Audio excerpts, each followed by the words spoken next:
Welcome to T21Mom. Hi friends, it's Mary, and I'm back. I had a little unexpected hiatus as I was having some technical issues and also some family obligations. But I'm back with more of the Down Syndrome Diaries on the T21Mom podcast. And this is episode 128. If you had a birth diagnosis, did anyone congratulate you? Were the medical professionals negative? Were they predicting all the things your baby wouldn't do?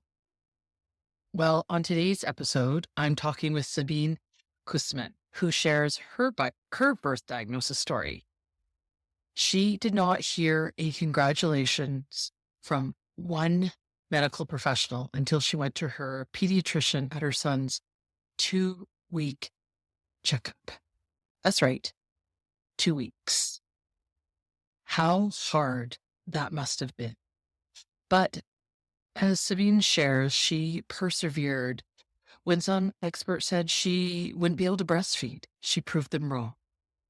And so much more. Listen to how she learned to carve her own path, have high expectations, and how her 2-year-old son turned things around for her by telling her not to worry. It's going to be fun.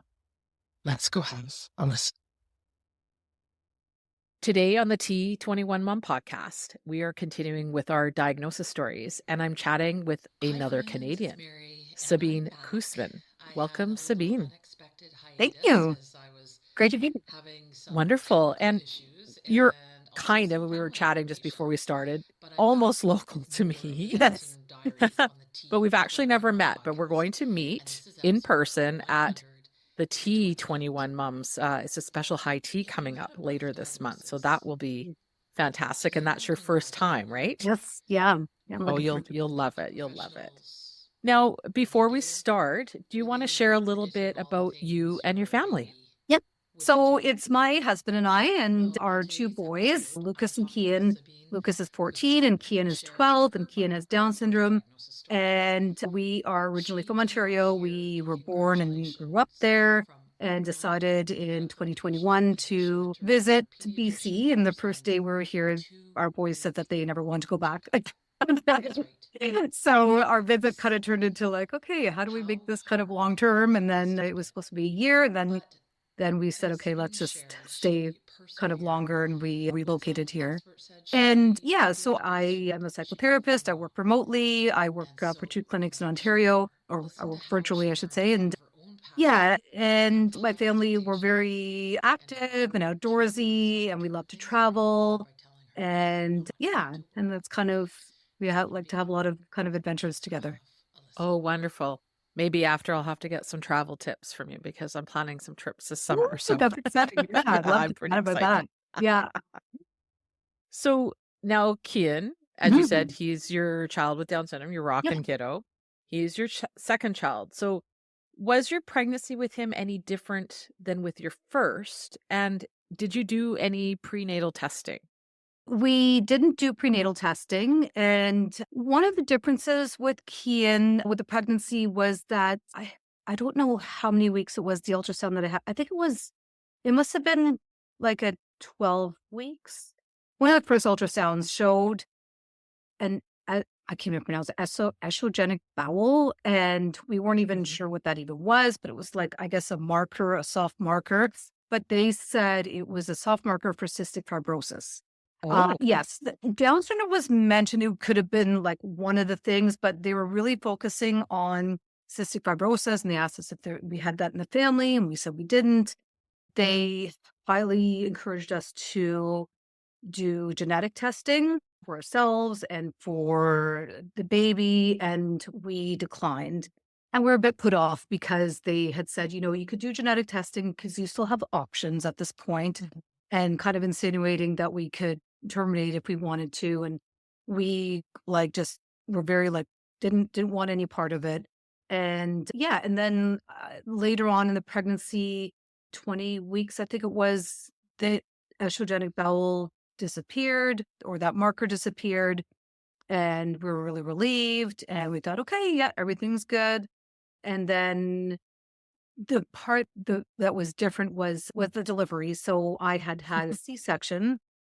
I had a C-section with my first son as well, but that was not a planned C-section. It was kind of an emergency C-section. So with Kian, they had offered me an elective or C-section, and I went for that. And so it was actually a very calming. Like I went in there, and they played music, and it was just weird. Like the OB was like joking about what we would want to have on as the background music.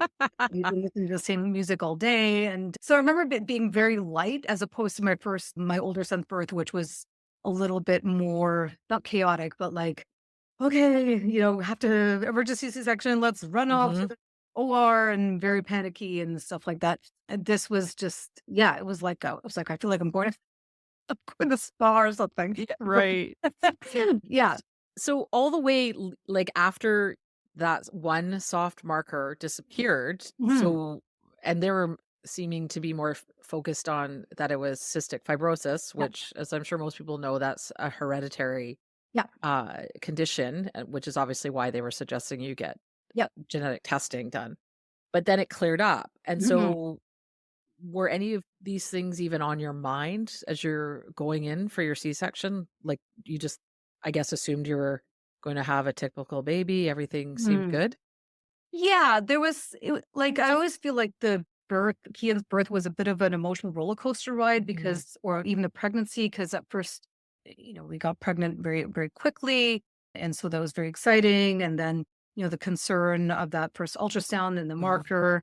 And then when going away, it was like, okay, relief. And then going for my C-section, in the back of my mind, I was like, okay, everything should be okay. And they had reassured me that everything seemed okay. But there was probably like maybe 20% concern in my mind. I was like, is it gonna, I didn't communicate it or anything, but just sort of a fleeting thought. And then when he was born, they checked him out. He had his eyes closed, so they didn't notice any kind of facial features or anything. And his APGAR score was very high. It was a 9. It was like the highest APGAR score that he could have. So I was like, okay, that means everything is okay. And there was like a huge moment of relief, because that 20% concern went away. And I was like, oh, okay, it's done. It's like, he's healthy and everything is good. So yeah, there was a kind of a relief there after he was born. And then we went back to the hospital room, and sort of 8 hours later, a doctor came in and was checking him out. And I noticed her picking up Kian's arm and like it flopping, and she kept doing it. And I was like, what is she doing? Yeah, I was like, that's really weird. And she said, oh, he has low muscle tone. And I said, okay, I don't know what that means. And she said he's showing signs of Down syndrome. And that's where kind of it all sort of started. Oh gosh. So was it just kind of par for the course that doctor came in? Because that's quite a significant amount of time, 8 hours later. Yeah. Like, was it just the doctor doing, I guess, rounds? Or do you even know, was there any other suspicions prior to that? Yeah, no, I don't think there was. I think she was just doing sort of a routine sort of check. Yeah, and I'm not sure. Like, 'cause she wasn't sure as well. She goes, this is kind of the only thing that I'm seeing. It is one of the marker or one of the signs. And so she wasn't sure. And so that's where we also, in our minds, were like, went into complete denial, where we're like, well, he had an APGAR score of 9. And, they said everything was fine when he was born, like 8 hours ago. So it's going to be okay. Like, this is, they're just doing kind of a check. And so, yeah, she said she'd order the blood test. And then you have to wait. So here you are, 8 hours, thinking, oh, I've got this beautiful baby. Everything is good. That 20% that was in your mind is gone. Yeah. And then 8 hours later, a doctor comes in and sort of crashes the party, so to speak. Yeah. You're super crowd. I think. What was that like? Like, what emotions were you feeling at that time when the doctor said she thought there might be some signs of Down syndrome? Yeah, I was shocked and devastated, but hugely in denial. I remember like my husband had gone home to take a bit of a rest, and I called him like in a panic, and I wish, going back that I could have, like, because I was just like, you have to come back, you have to come back. And of course, to him, like, it was what happened? Is the baby still alive? Like, what? Yeah. I couldn't talk about anything. I just didn't, I was in complete shock. I was just like, you just have to come back. So he had to drive, the 20 minutes back to the hospital, and like without any kind of context of what he was coming back to. Poor So, man. yeah, yeah, exactly. Yeah. Yeah. Oh gosh. So yeah, okay, yes, I didn't realize that you were by yourself when the Yeah. doctor told Well, you. my mother was there. Yeah, and I forget what my mom had said. I remember it probably wasn't anything too diplomatic or reassuring. Yes. Oh, yeah. I mean, It it's strange. Like we're kind of sort of laughing about it now, yeah. but at that time, obviously nobody was laughing. Yeah. I I mean, we all have those moments in our lives where you hope later in the future that you can maybe sort of laugh about it. I mean, it's Mm. obviously very serious because you Yeah. have this very unexpected diagnosis. What was going through your mind, and how did your husband feel when you told him? I mean, he comes in the hospital Yeah. thinking, is a child even Mhm. alive? Yeah. Like what Yeah. what were his thoughts about what had happened? Yeah, like he was also like we were both like, no, it's gonna be wrong. There's no way like he's perfect. And we kept going back to the APCAR score app. Yeah. And yeah, just we were both kind of feeding each other that denial part. But I was also at the same time, like, just, yeah, devastated and shocked. And because that also informed like all the other kind of people who came in, like there's somebody that came in for a hearing test, like the hearing specialist, and everyone went on the assumption that he was going to be diagnosed with Down syndrome. So they all were like, "Oh, you're Down syndrome baby," like right away, and that was really I think that's what was really kind of a struggle as well, because we're like, wait, we don't have a diagnosis yet. We're there's a suspicion, but we're not sure. So Hmm. can everybody please stop assuming? Yeah. And yeah, I think that was one of the hardest things. Like all the nurses Hmm. and were kind of like, "Oh, I'm sorry," and it was like, Hmm. "What are you sorry about? We don't have a diagnosis yet." And Yeah. yeah, so that those 3 days were probably the hardest, I think, out of our entire, like, up until present. Probably the hardest time of the diagnosis, those 3 days in the hospital. And I remember just wanting to leave. Like I just wanted to get out, but I had to, I had a C-section. I had to, Yeah. and I remember crying so much that I looked in the mirror and I was like, oh my gosh, like I don't even recognize myself. Who was that? And like I just couldn't stop crying. And I remember they sent, I think, yeah, I just remember this. They sent in a social worker Hmm. just to check in, on my mental health. Hmm. Yeah. And I remember like not really being able to even communicate with that person. I wasn't or in any state of mind to really kind of Hmm. talk about anything. Yeah, I was just like, wanting to leave the hospital, wanting to be left alone, wanting all these people to stop making assumptions. Hmm. And yeah, So you had to wait yeah, 3, I'm sure, excruciating days because, like you yeah, said, you're in the hospital, you can't even go mhm, home. yeah. How did it feel after those 3 days when you actually got the confirmation of his diagnosis? Yeah, that was also again probably like another shock, just that confirmation. And it was like right as we were like I was being discharged, the doctor came in and said, "Oh, by the way, I have the result." And my dad was with me at the time and my husband as well. And I remember saying like something about the label, like, great, now he has a label and Mhm. this label is gonna define him for the rest of his life. And that I remember vividly like saying that. Oh, yeah. And yeah, and but on the positive note, which I didn't see that much of a positive at that point, but uh they had in our area of Ontario, like Toronto area, They had the early intervention people Mm-hmm. actually come in to see me, and they're like, "We're going to set up services for you right away, well, if you give us consent to do that." And I was just in such a fog. I was like, "Oh yeah, yeah, whatever, sure, whatever." And I didn't realize till later, like with hearing other people's diagnosis stories, that they had to actually seek out those services and fight for those services Mm-hmm. where like literally it was dropped into our lap. Like it was like, here you go. At the time I didn't appreciate it, but later, yeah, it was a huge like, and we had a wonderful kind of, I forget what her title was. I think it was like early intervention consultant or something like that. And she was like fantastic. She was like, one of the most amazing people I've ever connected with for Kian. That's amazing. I know we had an amazing early intervention worker who I think really kind of maybe changed the trajectory of Yep. things, like maybe kind of similar to you, Yep. because I'm sure like you're the doctor, you're just leaving and they're saying, "Oh, I've got the results," like as if it's no big deal that they're going to give you this life-changing news. Yeah. Because that's what I keep hearing over and over and over again is I don't really think doctors understand the impact that they're having on people when Yeah. they give them a diagnosis of anything like that Yeah. is life-changing. And Yeah.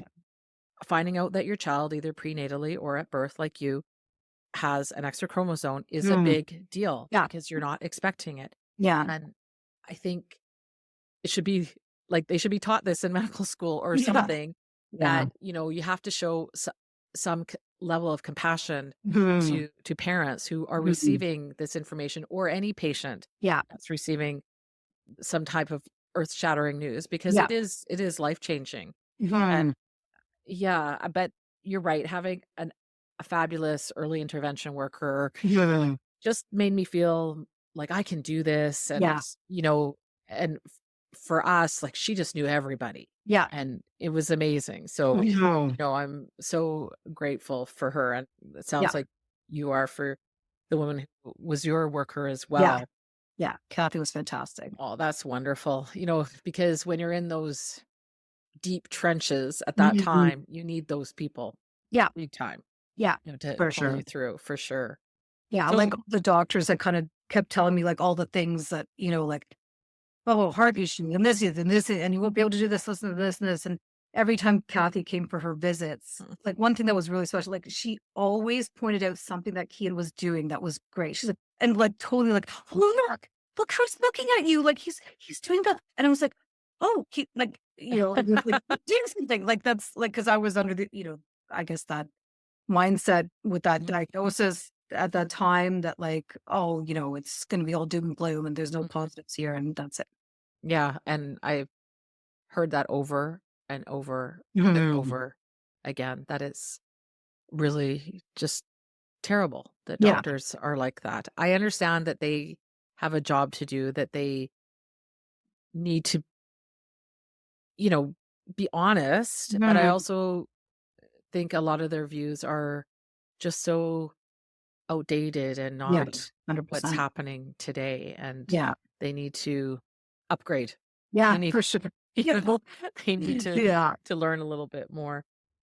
So you've had this earth shattering news and you already have an older child who's about 2 years older. Yep. Like what's kind of going through your mind? Are you thinking like about your older son now? Or I mean, it's just so much involved when Yeah. you get this life-changing news. It's not just about you, Yeah. right? Yeah. I thought, okay, we won't be able to I won't be able to work anymore, or how will I keep working? How will we travel as family? Travel? How we, basically like our life is over. And for our older child, like how is it going to impact him? I remember cuddling with Lucas, my older son, and he could tell I was upset. And he said to me, he goes, "Don't worry, mommy, it's gonna be fine." And it was just like two, right? It was just, but yeah, it was one of those kind of moments that I keep thinking back on that I was like, yeah, he was right. Yeah, but it was a thing that I needed to hear from somebody, and I got it from my 2-year-old. because they see it all through unfiltered lenses, Yeah. right? Yeah. And I think like kids just speak the truth because they Yeah. don't know anything else. So Mhm. yes, I think, we need to listen to these young Mhm. kids, especially in those times Yeah. when it's hard. Now, you said you mentioned a lot of the medical professionals Yeah. kind of treated Kian as if he was a tragedy, which is so horrible. Yeah. How did you cope with this? I know you mentioned that you had a fantastic early intervention Mhm. worker, but were any of the medical professionals like, did any of them say anything positive? Mhm. Oh, yeah, his pediatrician, who we didn't see till, like, that first scheduled visit, which think is at day 5 or something like that, but he was the first doctor that said, "Congratulations." And I actually sent him a thank you card afterwards. I'm like, "You're, like, the first doctor who I've interacted with since Kate was born." Or maybe it was 2 weeks. Yeah, it was a 2-week appointment, right? That's the first appointment after birth, but yeah, and I was like, "Thank you." Like, there was just, like, one word that meant the world to me, and, like it almost, like, yeah, knocked the wind out of me kinda hearing that. I was just like, "What?" Thank okay, thank you. But I think yeah, hearing congratulations was just so wonderful. That's crazy that you had Yeah. to wait 2 weeks Mhm. to hear that, Yeah. even 5 days to hear Yeah. that. Yeah. That is really heartbreaking to hear Yeah. that's I mean, that's not really that long ago, Yeah. Yeah. that there's still that antiquated view Mhm. Yeah, for that, sure. oh Yeah, and gosh, he treated Kian like he mentioned some stuff about Down syndrome, but mainly he was treating Kian as like, "Okay, let's check out, like, regular baby stuff, like, that as a any other." person, Yeah, exactly. Yeah. treating him as a little newborn Yeah. baby, Yeah. as so they should. Yeah. So, you also mentioned that several nurses and the lactation consultants discouraged you from breastfeeding. Yeah. What were they telling you? They said because Kian had low muscle tone and a small mouth, that it was unrealistic to expect him to breastfeed. And I think we had gone through 4, and I was 4 lactation consultants, and then I was about to say, "Okay, let's just, let's not do that anymore."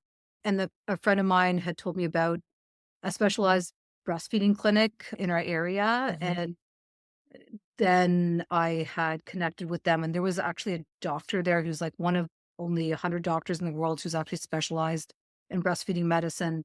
And working with her and a lactation consultant, they came up with a treatment plan, and it was, like, just it wasn't like a one and done kinda thing, like, Mhm. you're like, "Okay, you're coming back next week, you're coming back next week, and we're gonna do this, we're gonna tweak that." And then eventually, yeah, he started breastfeeding, and even on one of my appointments there, because I saw them for, I think, for 3 months, but he had smiled for the first time Aw. at the doctor. She's like, "Look, he's smiling." I'm like, oh my gosh, he's never done that before." And so, yeah, that was kind of a cool thing too. And yeah, so I was really kind of grateful for them Mhm. and being kind of committed to helping us. And yeah, Yes. Yes, I have heard that, and I did do an episode on, breastfeeding our Mhm. kids. There's some women down in the States who will exclusively work through Mhm. Julia's Way with moms who want to Mhm. breastfeed their child specifically with Down syndrome. Mhm. And so that's amazing that you were able to do that. I was never able to Mhm. really breastfeed much. Yeah. I wished it could have been a better experience, Mhm. that I mean, I was seeing all these consultants and stuff, but Yeah. it just never really came to fruition how I would have Yeah. liked it. But I'm so happy when I see or hear about moms like Mhm. yourself who were successful. They Yeah. persevered and had good people in their Mm. corner who Yeah. supported, you and other moms, to reach that. Yeah, for sure. I know it's not always easy for our kids and it can take some time because I Mhm. think you said it was about 8 weeks before he Yeah. started, but kudos to you for keep going and Yeah. doing it and persevering because it's hard, Mhm, you for know? sure. And I couldn't have without that support. Like that, I wish all moms had that, and Mm, because I think that's the key thing. Like mm. yeah, that was really helpful. That's so wonderful. I think that's amazing. Mm. So, what or when was sort of the turning point for you when you realized that it's going to be okay? Yeah, I think like it was slow. Like I remember, I can't remember what I think it was at about 3 months because I know like I'd cry like every day, and then I think at 3 months, eventually there was like, oh, I didn't cry today, like, Mhm. and we like you'd asked earlier, kind of how we had coped, and we kind of turned inwards, and we're my husband and I use this analogy of like, let's keep a bubble around ourselves that like it's only us and our immediate family, and we don't want to like normally like I'm a very extroverted, people person. I love connecting with people. And I was like, I don't want to talk to anybody. I just want to talk to family. And we kind of we were very closed off to anybody and except for our family. And so that's kind of how we had coped. But yeah, eventually, like as time went by, like he Mhm. started reaching some milestones and Mhm. like the breastfeeding and the yeah, I remember one of the things too that I felt really sad about is I had a baby book and I had actually put that away initially because I was like, Mhm. he's never going to be able to read that, or he's never going to reach milestones because that's what the doctors told me. And I was very like negative in that aspect. And I put the baby book away. And then he started reaching milestones. He started doing stuff. And we slowly let our friends in. And our friends, everybody treated him just like a baby and not a diagnosis. And Mhm. we went on a vacation at 3 months and it was amazing. And so all of those things were Mhm. slowly reassuring that like we can continue with our style. And even though there are, well, lots more doctor's appointments, Yeah. um, and yeah, a lot more appointments, which was overwhelming a bit, but Mhm.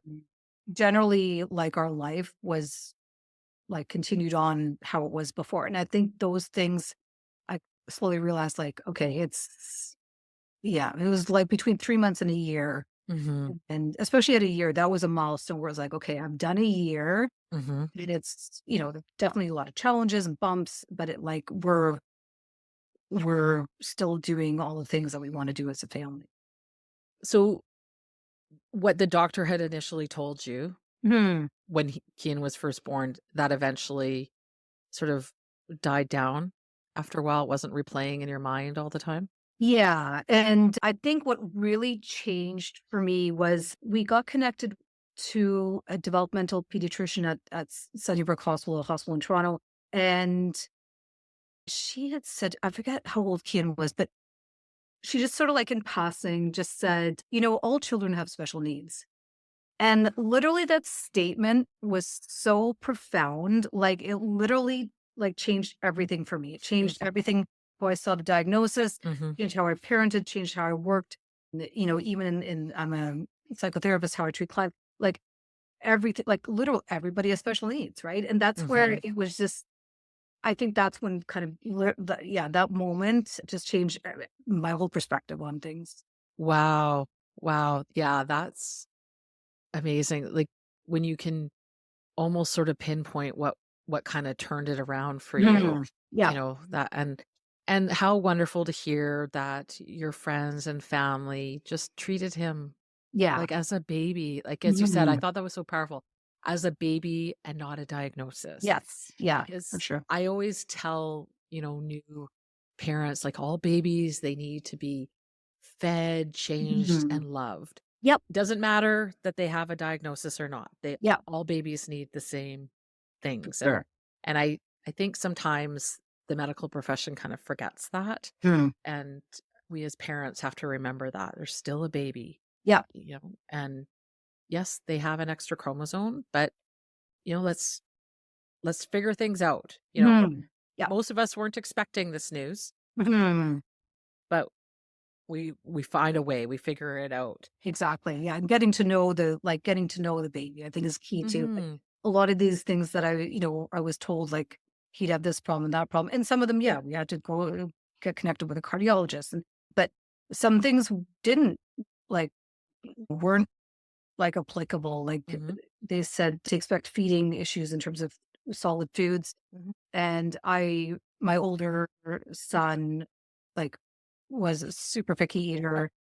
it was a nightmare introducing solids. And with Kian, like he ate like a champ, like he loved food, and it was just like, it was easy. And it was like, oh, okay. So Yeah. completely different from his brother, from what I was told, Down syndrome, I guess, like a stereotype. And so, yeah, it was like, get to know, kind of go with what your baby kind of, or child, even now, like they're, they're their own unique person. And Yeah, let them show you. Yeah, Ainsley is an awesome eater. yeah.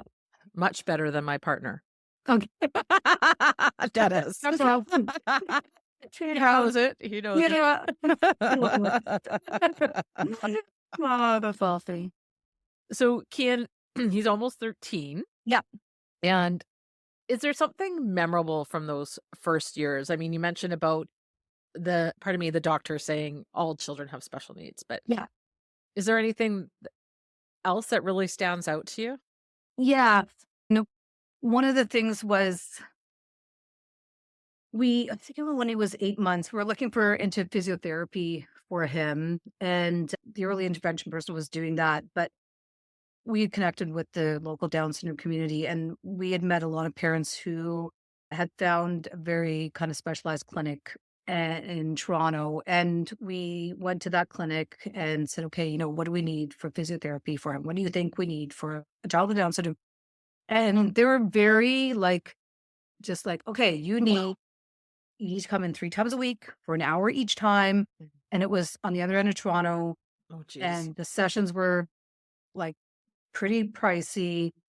And I remember leaving that appointment, just like, it was just such a kind of internal battle where I was like, my gut said, well, I mean, financially and everything, I was like, we can't do this hour drive 3 times a week. And he's 8 months. What is he going to do for an hour of physiotherapy for 3 times a week? And we said to them, we can't do this. And like, okay, well, you got to know what your priorities are. And I was just like so upset by that comment. And then we found another physiotherapist, and she checked Kian out. And then she's like, you know what?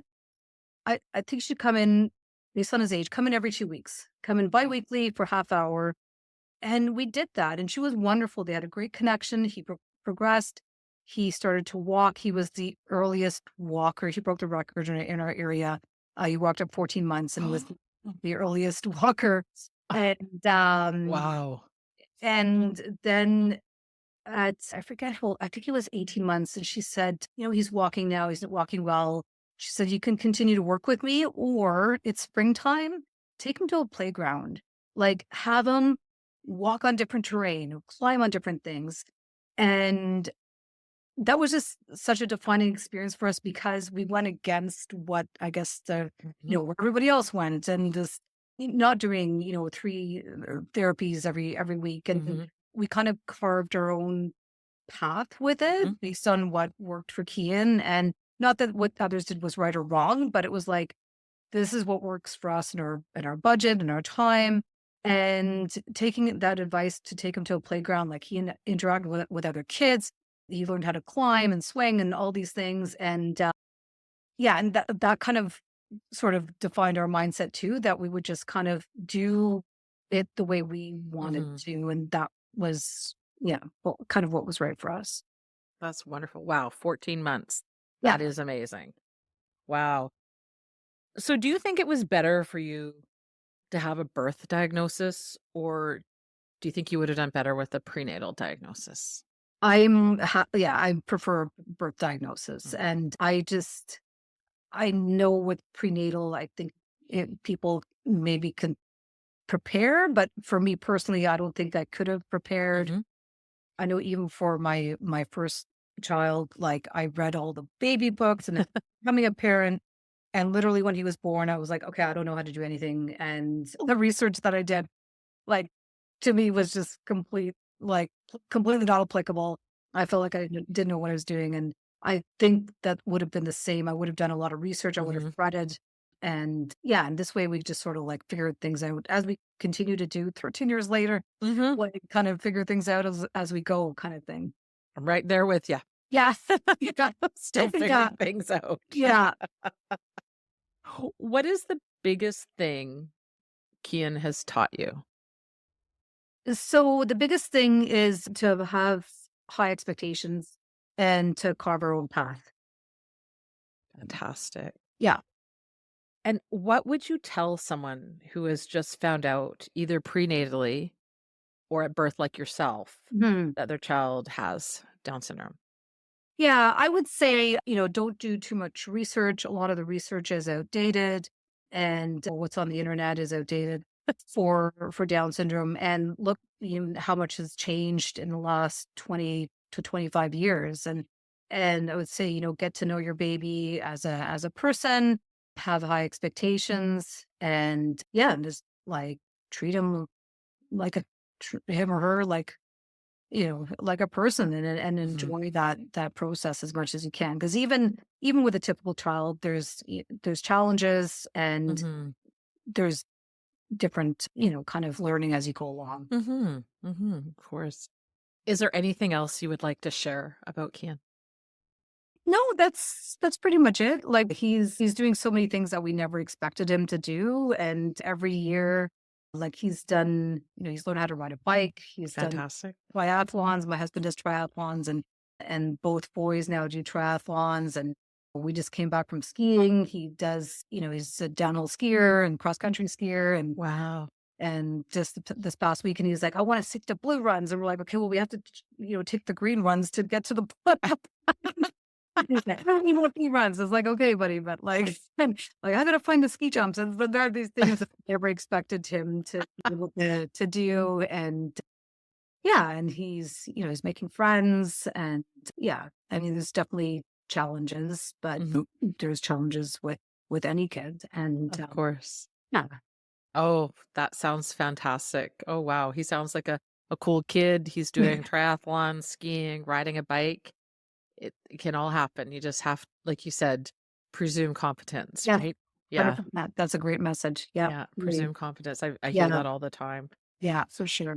Well, that's so wonderful. And I think like all parents need to hear that, when their Hmm. baby is born. Yeah.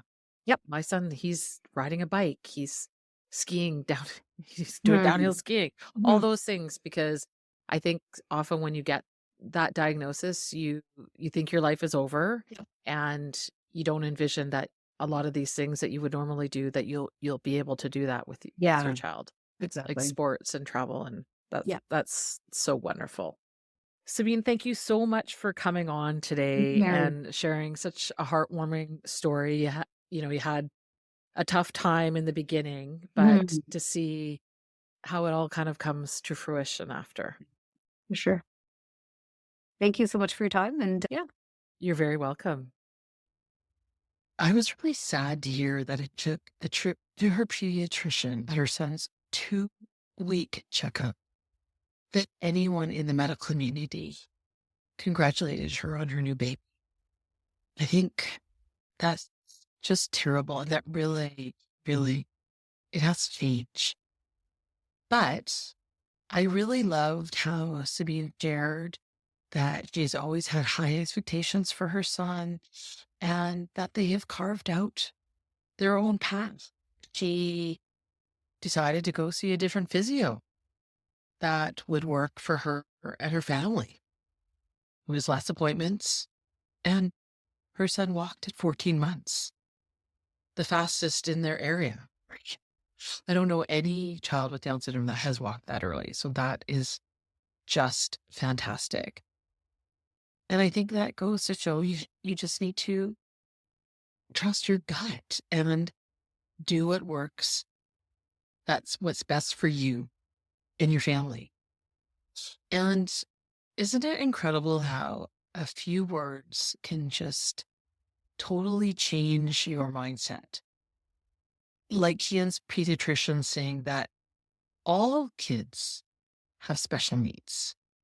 No one can predict any baby's future. So don't let it discourage you when you hear medical professionals say your baby won't do this, that, or the other. Because our kids, time after time, prove these so-called professionals wrong.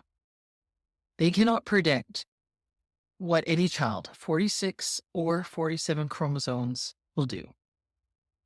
And let your child show you that they are indeed their own unique person. Thanks for listening to the T21Mom podcast. And if you would like to leave a little review or rating, it's very much appreciated as it helps us become more searchable for others in the Down syndrome community.